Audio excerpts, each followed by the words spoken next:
Coach, heading into this one tonight, you were stressing ball movement, just 18 assists on 42 makes. Where did you see things break down offensively? Well, I think it was tough. I think what they do, they're a top-level defensive team, and they take that away. I thought they took us out of some things, and we had to counter back to it. And some of that was good, but what they were giving us were the shots that we were getting, which was more. You saw Frank get a number. RJ had some where he was getting them off those elbows, off the dribble, and that's they were kind of dictating. Those were the shots that we got.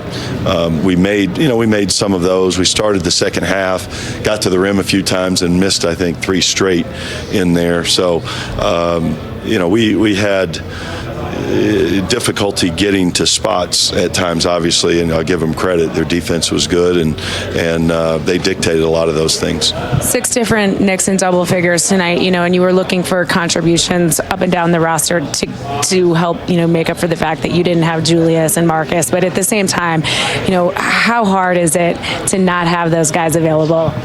Well, obviously, it's great to have them. We have a lot of confidence in all of our guys, and Julius and Marcus have really played at a high level here. So, that was, the way it goes throughout the course of 82 games. Those things happen, and it gives other guys opportunities and gives them opportunities to, to do something and to, further their playing.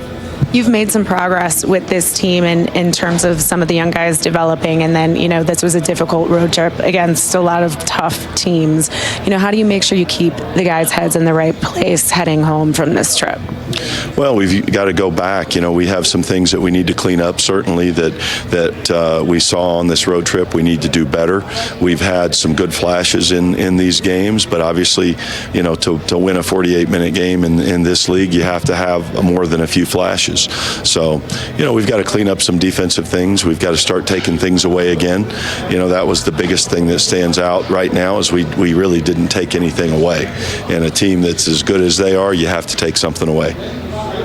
So, the 0-4 trip, it must be a little disappointing that the team didn't get better on the trip.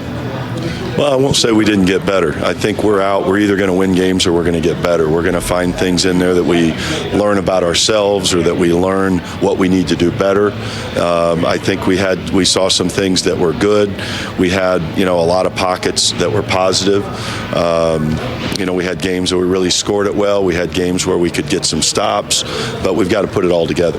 Some of these more experienced teams that have been together, it seems like they've been able to exploit the three-point line for you guys. Is that something you've seen constantly, that maybe guys learning where they have to be on? Well, part of it in this game in particular, you have maybe one of the elite rollers in the league. He changes your defense. So when you play against him, you have to come in on the backside, and then the play is they have to throw it out there. So now our second line of defense. Our first line of defense has been pretty solid. Our second line of defense was inconsistent. So when the second line is not there, then they get some open shots on the perimeter. But again, it goes back to the scheme of you have to take something away. Any thoughts on how Moutier looked? I know you dealt with him, in training camps and stuff. No, I thought he played well. Yeah. All right. Thanks, Coach. Okay.